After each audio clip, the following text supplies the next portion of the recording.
Hi, welcome back to the AFF Podcast. I'm your host, Kristen Evans, and I'm so excited to have with me this week somebody who I literally just met moments ago as she logged onto the Zoom. But so excited because she's bringing an international voice to the podcast this week.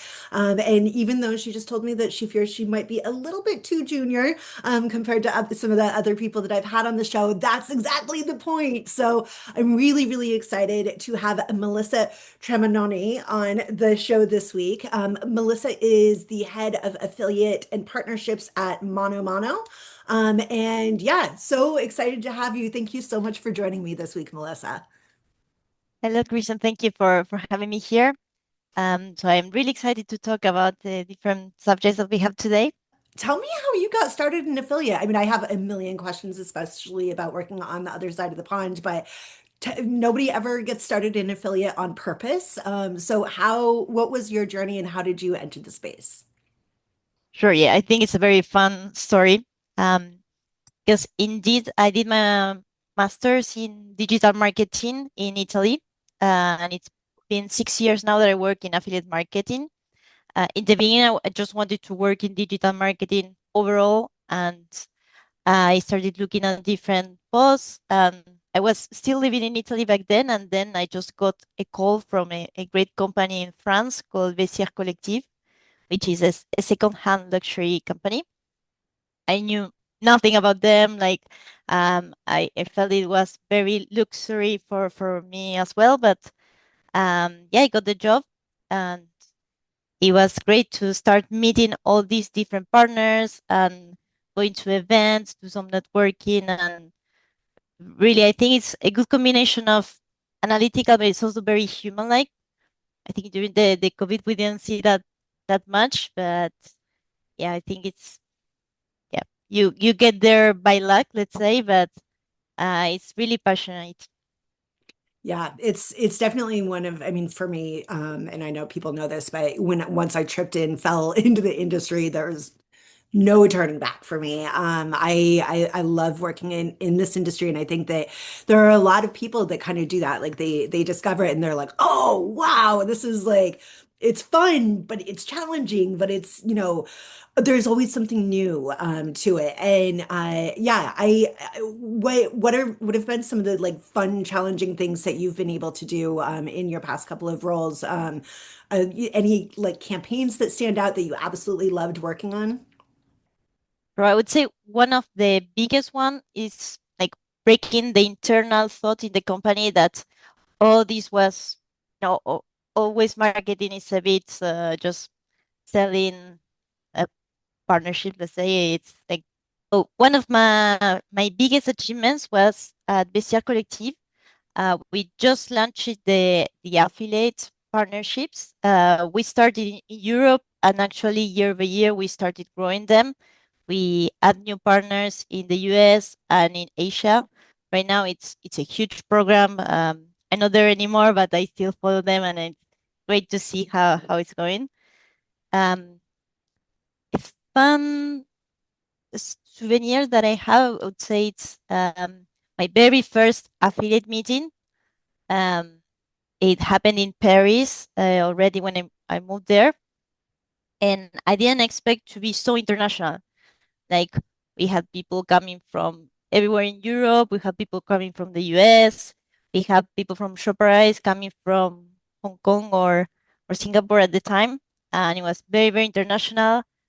Um, it's nice also that I can speak all the languages during these events because, as you might heard, I'm Italian, Spanish. I also speak French and English. So yeah, I come from those events like with many words in in my mind and ideas, and yeah, it's great.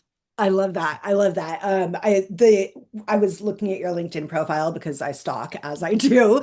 And the amount of languages that you speak, I was like, I can barely speak English on a good day. No, come But on. I think, I mean, I just attended an event in Portugal, a think tank. Were you at think tank? I wasn't there because I was switching positions, but yeah, I've heard that it was amazing. And It really was. But I mean, just the amount of people from, globally, the global presence there was really fascinating to me. And in the last year, I mean, I've always just kind of worked in the US, and I'm aware, obviously, of a global presence, but it's really not until you're in it that you're like, oh my God, everybody's doing this. Like affiliates not as tiny, I think, as we sometimes make it out to be.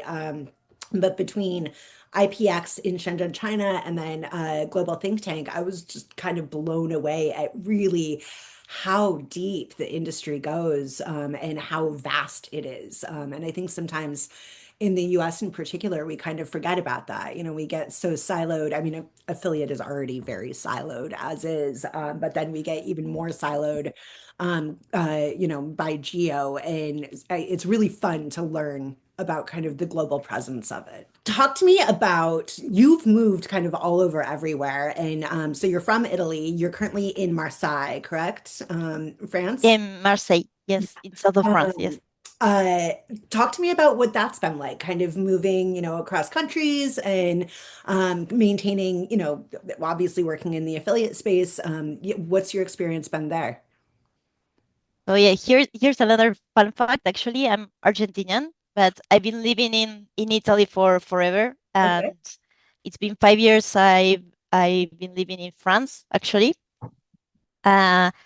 and I think it's super interesting also how that translates into my work because I can see there's like the culture really shapes our mindsets. Hmm. So it's really fun to work with German people, with French people, with Italian people, with Americans. Like everyone has like a different standpoint, and sometimes like there's miscommunications or different points of view. And I think I've been on different sides, so sometimes that it's easier to understand people that way.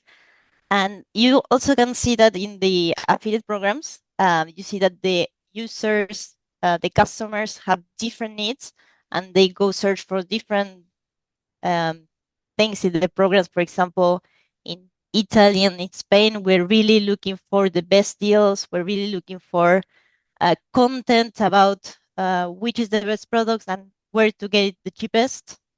I would say Germany is more about the quality, make sure that the supplier is, I mean, that the products are good quality, and so on.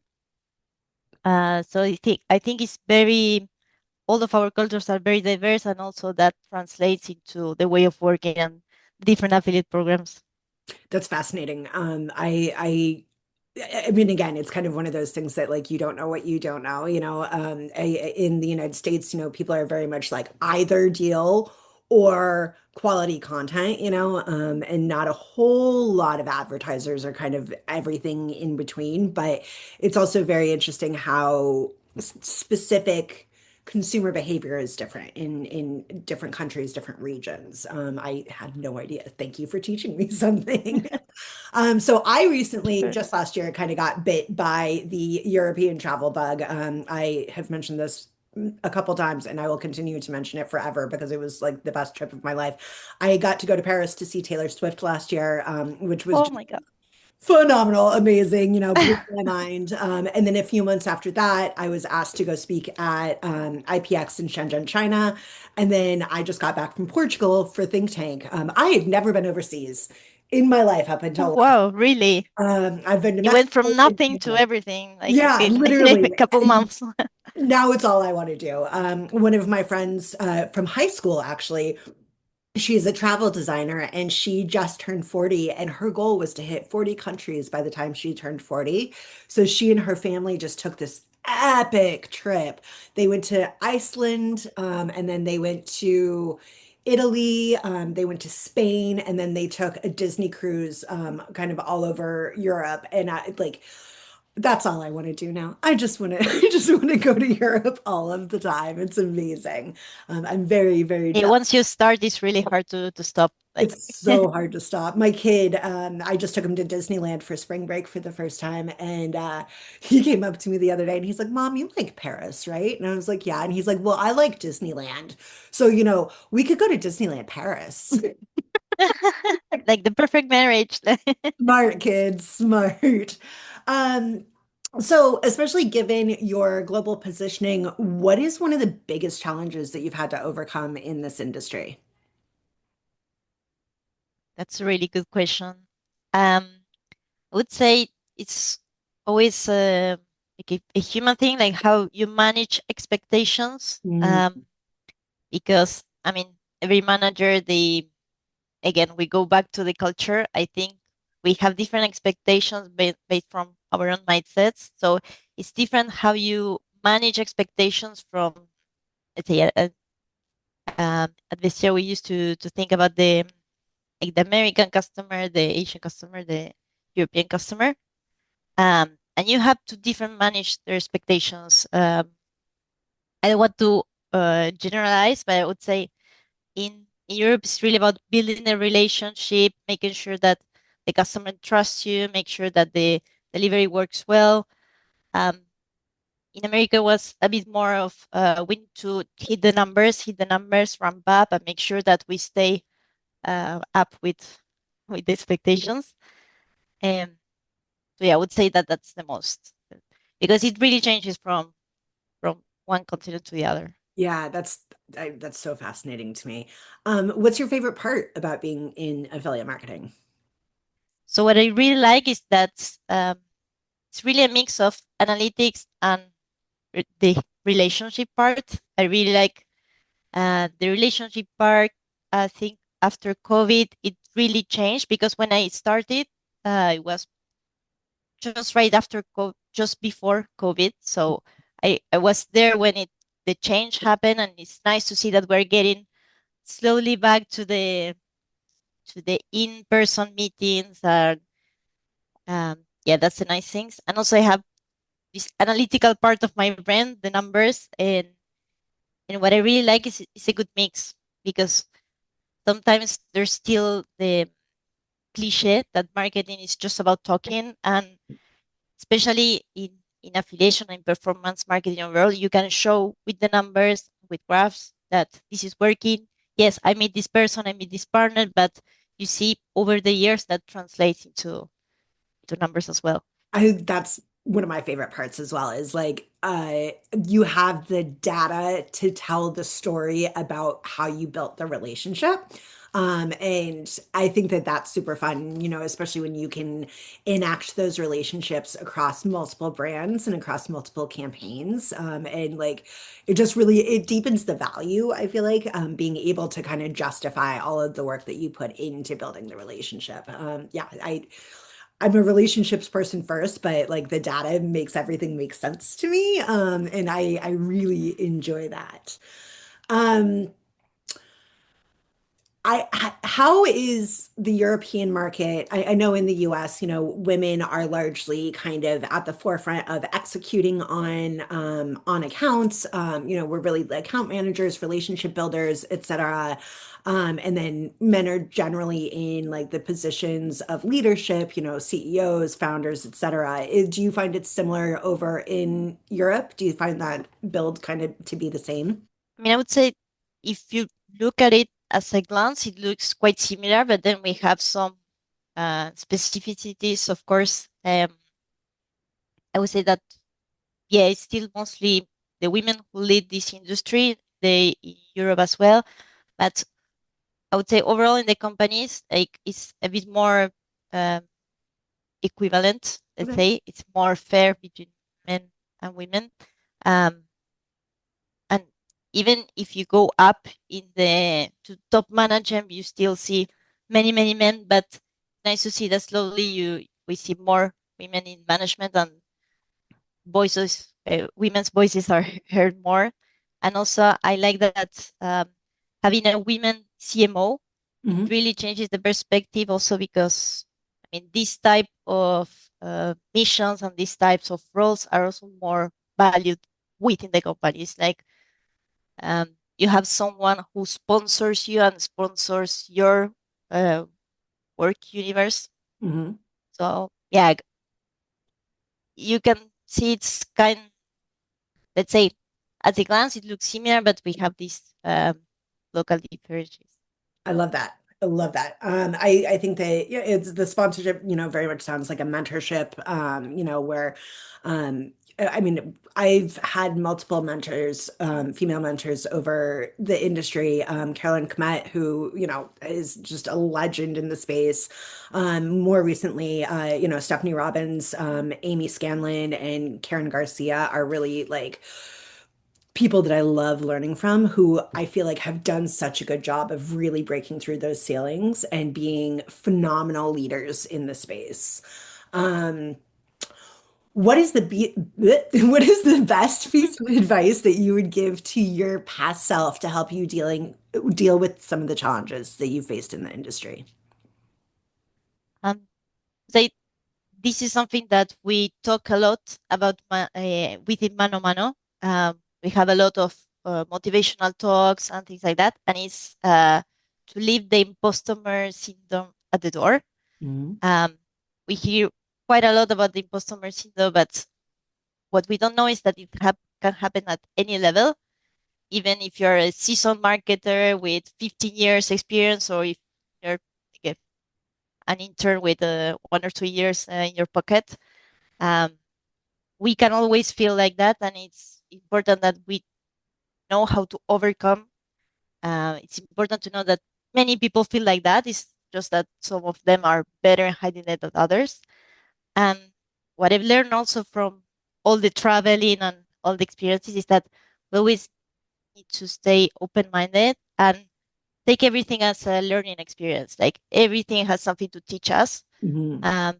So yeah, make every experience count. I love that. I love that. I very much try to learn from everybody around me and all my new experiences. And I think that that makes for a better, more well-rounded person, but also keeps you humble. Like, the worst thing you could be is the person who thinks they know everything, because that means that you're not willing to open up and learn more. And the more you learn, the more opportunities are around, and the better you become Definitely. overall. Yes. Yeah. You like also like you could be an expert in one topic, but there's always going to be an expert on another topic. So we need to like keep teaching each other.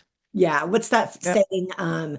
I never want to be the smartest person in the room. Yeah, absolutely. I would love to be the dumbest person in the room at every given moment because everybody has something to teach. And I think that that's the way people definitely get better and become better people is to, really be open, being willing to be willing, as my husband likes to say, which I think is just the smartest thing. What do you think your affiliate marketing superpower is? Yeah. Many good questions today. um, so I would say I'm not scared about trying new things, and also with the background that I have, what we were saying earlier that I know how to build the data to back up the story. Um, Also, I don't want to test things that I already have data that I know it's not going to work. Um, so yeah, be curious, test all the time, and yeah, I would say like my SQL skills are quite good to back up the story with data after. I love that. What skills do you think are essential for long-term success in this field? I think you need to be very persuasive, not only to recruit new partners and um, build a relationship with your current partners, but also to do like also try to sponsor affiliate marketing within the company you're working with, because even if affiliate marketing has been going on for many years, for many people it's still quite new. Yeah, So you need to be persuasive, and you need to uh, first teach them what it's about, and then like teach them again like why it's important, because we always have this question within the acquisition team that everything is Google Shopping or everything is the app. But for the long term, and for the, if we want, we go back to the data. If we talk about the LTV, the lifetime value, we see that affiliate in the long term is one of the channels that is the most sustainable and the one that builds the long-term success of a business. So yeah, lots of persuasion and negotiating with people outside and inside the company. I love the piece that you said about education, because I think that that is paramount, obviously, to this channel. And especially like it comes back to, and I can't believe I just called it a channel, sorry. But it comes back to kind of that piece of like nobody gets into affiliate on purpose. You know, it's something that you like trip and fall into. And not just staying educated for yourself, but also ensuring that you're educating shareholders, and other members of companies or brands or whomsoever, to ensure that you have that continued buy-in.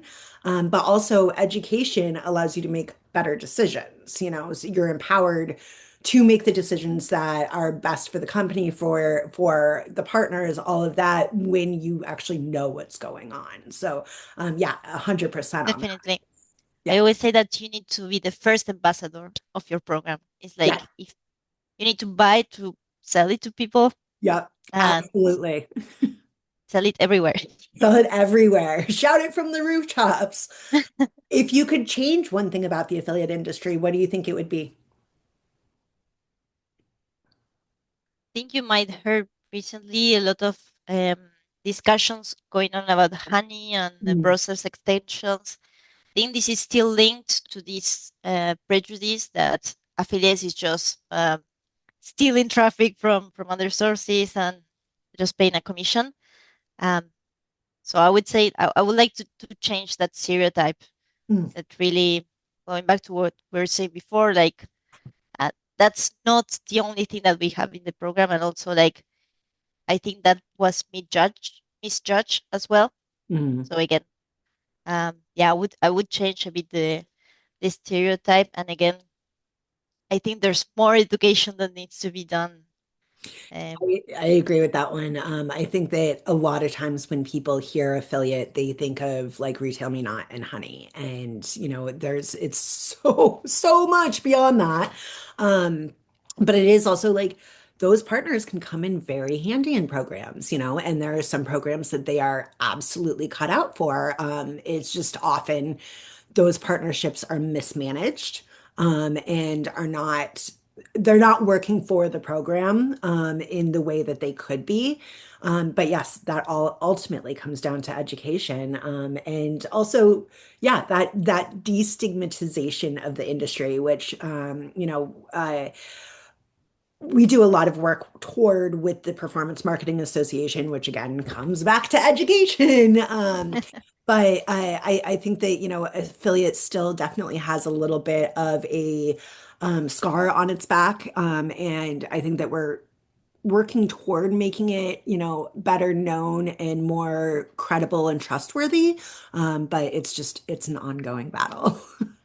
yes, and there's another topic. I don't think it needs to change, but it could be. I mean, needs to be optimized over time. Is that in the two programs that I manage over time, there's always my top five that I love, that I know the account managers and the. I mean, you know that if the rest of the affiliate program is not doing great, they will always have your back. Yeah. But it's still really important to have a big program trying to get variety into it. Um, because I mean, here we say when things go well, it's fine. Mhm. But if one of them falls down, like you see that everything kind of falls down. Yep. And another thing that could be improved is working on a secondary attribution system. I think that at least my previous experiences, we worked a lot in last click, Mhm. and having like a secondary U attribution or first last click attribution, I think you can get other insights, and this can also change like who are your favorites as well, because some affiliates might work in the short term, but for the long term strategy that we're building, there might be other ones that we might be missing on. I feel like first click, attribution, or being able to have like multi-click kind or like multi touch points, and being able to credit based on those touch points is so vital to having a healthy program because, and I will shout this from the rooftops forever until I'm blue in the face because I come from the content side originally. Um, there is so much potential when you have multi-touch attribution, and you're able to credit based on that because if you are just focusing on last click you're going to get a lot more of those bottom of funnel partners, that maybe are not as worthwhile, and that's where the whole oh they're cannibalizing traffic comes from because you're only looking at that single attribution versus like who did the introduction, who did the discovery, who did the education, and there you're going to see such a wealth of partnerships, that are coming in and taking part credit for the ultimate conversion. And I can't remember where I saw it the other day, but it used to be that it was like 7 touch points to get a customer to convert, right? Like you had to have 7 different advertising touch points.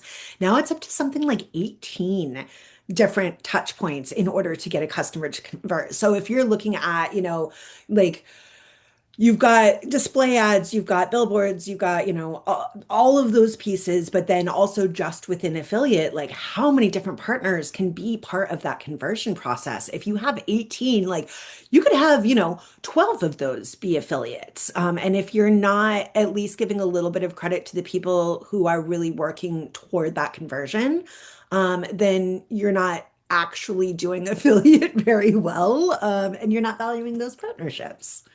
Sure. And I agree with you that content always gets miscredited. Yeah, We content's don't always appreciate it enough.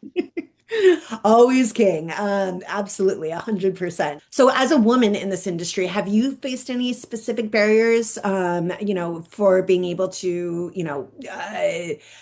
be promoted or move further in your career? And how have you overcome those challenges? I would say in this point, I've been quite lucky. I have the luck to work in very healthy spaces, and in France is a big thing, the 50-50 between men and women. Um, in my current company, we try to be almost transparent with the salaries, and it's also well balanced between men and women. Um, I would say sometimes I think it's harder for women to stand out rather than men. Um, we see that for the same reaction, sometimes like a man is praised and the women is judged. Um, I remember we had very like energetic women managers in the team. I think in another time they would have been marked as like aggressive or too manly. Mhm, And I think today we understand that management and leadership comes from both women and men. mhm.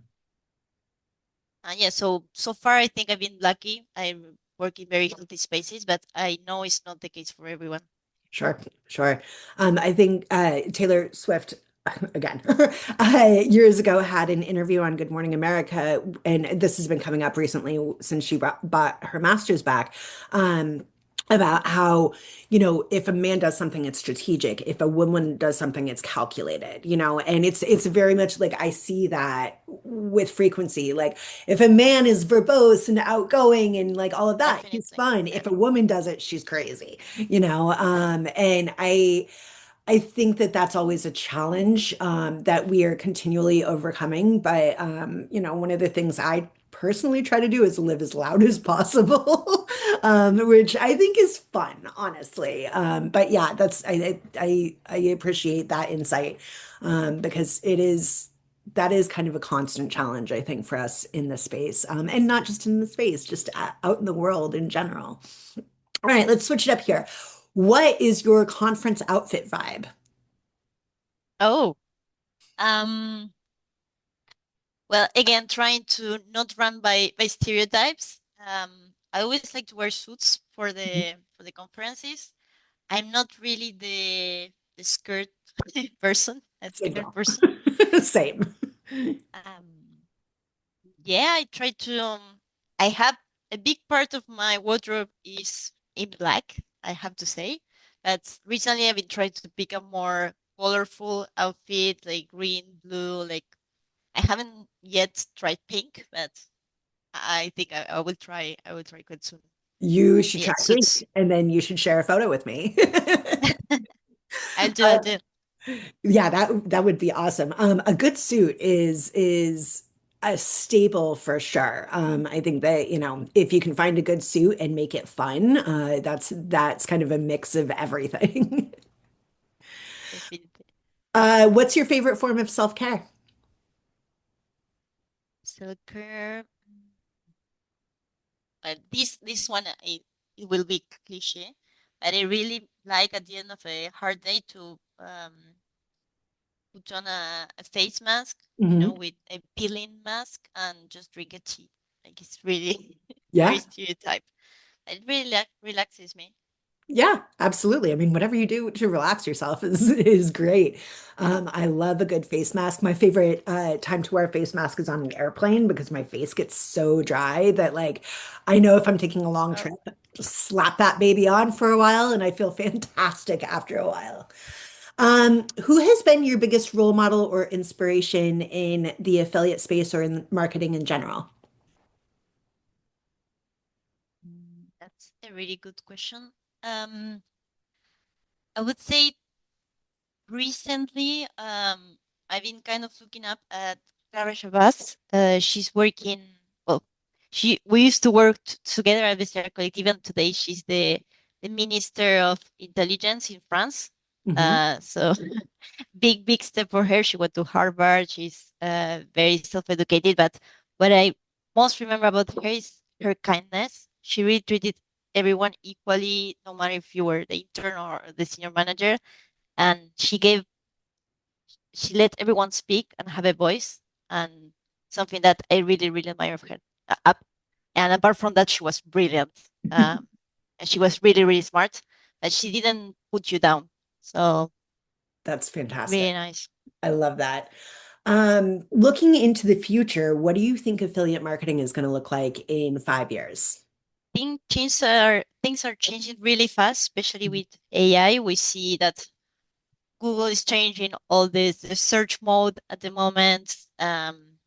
Meta and Facebook, they are trying to do everything with AI as well. I think for the future, I hope that we're going to rely more on content and on influencers. And affiliate marketing is going to become more organic in a way that the digital word it's going to be like digital word of mouth, really. Like um, we will be able to get more personalized recommendations, and at the same time I think it's going to be like just a friend suggesting something. Yeah. Um, Hopefully, it's going to while it remains performance, going to be less uh, perceived as an ad, Hmm. and like the commission scheme and whatever. But yeah, hopefully, it's going to get more organic and it's going to be more natural. Yeah. I can absolutely see it moving in that direction. Where is your favorite place to vacation? Well, I kind of currently live there right now because I'm living in the south of France, in the Mediterranean coast. Um, so on summers, yeah, we just go sailing with my boyfriend, and um, we visit different places in the Mediterranean. So yeah, Mediterranean is the place to be. That it's so high on my list. So high on my list. Um, I'm working with a brand right now where my main point of contact lives in Provence, and I'm just like, but just Oh, that's really close oh, from. Yeah. yeah, I'm like, just tell me everything about Provence. It's so high on my list. I grew up as an absolute Francophile. I started taking French lessons in like second grade. And so when I got to go to Paris last year, I mean, it was quite literally a dream come true. It's been on my list for so long.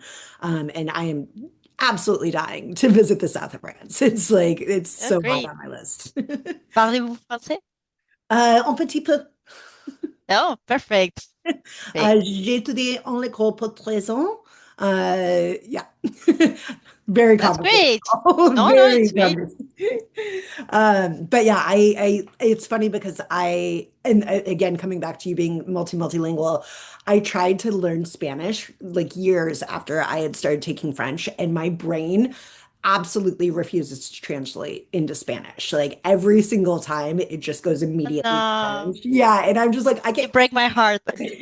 I swear my brain just will not do it. It's kind of like me learning how to do a spreadsheet. There's just like a mental blocker there that I'm like, I can't. I mean, I tried to do like Duolingo a few years ago and learn Spanish again, and it would just, I don't know what it is, but apparently my brain is relatively limited in the things that it will actually No, no, accept.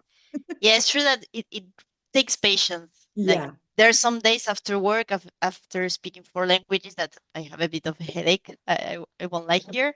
yeah. And it's fun when you're trying to learn a new language. I've heard that your brain tries to pick kind of the last language that you learned before. So sometimes people say now that I speak English with bits of a French accent sometimes. Well, I don't know what my accent is right now, but it It's must be tricky. non-denominational European. I hear a lot of everything in there, and I love it. It's fascinating. I could listen to you talk all day. Thank you. Uh, Yeah, it's a nice challenge to have. yeah, it's I am amazed. Like I don't think my brain literally could ever. Um, how do you mentor or support other women in affiliate marketing? So from my experience, I can talk mostly about the people that have done internships with me that have internships before.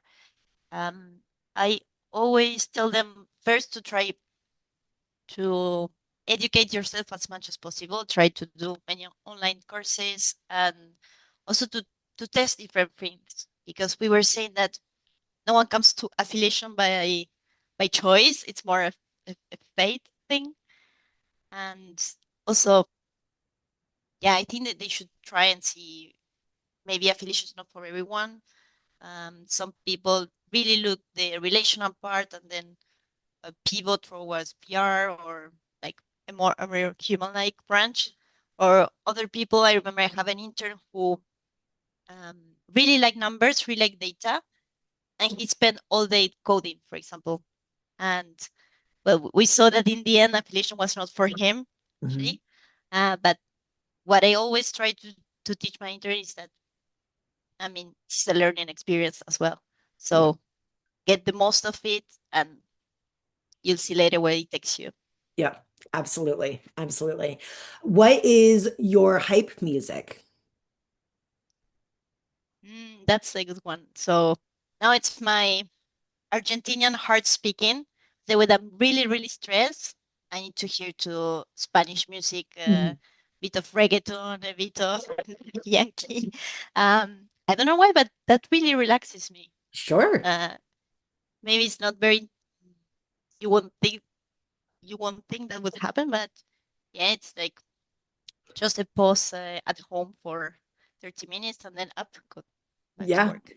absolutely. My husband is a huge metalhead, and I'm like, how do you find that relaxing? But to each their own, is what I say, Sure, especially, music is kind of like food. You're not going to have the same taste as everybody else, but don't yuck somebody else's yum. And just definitely. everybody has their own thing. Um, what do you think the next big innovation in affiliate's going to be? It's a big one. But they definitely is going to be related to AI. Yeah. Like I don't know if it's going to be within the search or the recommendation system, but definitely that's going to shuttle the whole application ecosystem. Is there anything else that you want to share with us this week? Um, no, first I just wanted to thank you for the space. I think it's a great idea to like give women their voice, and also like I think that we still have this unconscious bias where all our role models are men. We read all motivational books written by men, financial advice written by men. So it's really nice for once that we have a women's space for this specific marketing topic. So thank you. Well, thank you. Thank you for the kind words, and thank you so much for reaching out to me. I was very nervous when I started this podcast that A, nobody would want to be on there, but B, like that people that I didn't know wouldn't care. And it's that's kind of the whole point is like I want to meet new people. I feel like I'm very much like I have all of my same people all of the time and I love them so so much, but it's a relationships industry and it's really fun to meet new people. So thank you very, very much for being generous Yeah, with your time and being generous with your words today. And I hope I get to meet you in person at some point in time. I think that would be super fun. definitely. You should go We to a can photo meet start. in Paris. Yeah, We can meet in Disney Paris. absolutely. Sign me up. Sign me up. I'll be there tomorrow. Well, Melissa, thank you so much for giving us your time and energy and effort this week. I am very grateful to have had you on. And thank you again for reaching out and joining me. And it was lovely to chat with you. Likewise. Thank you very much. Thank you.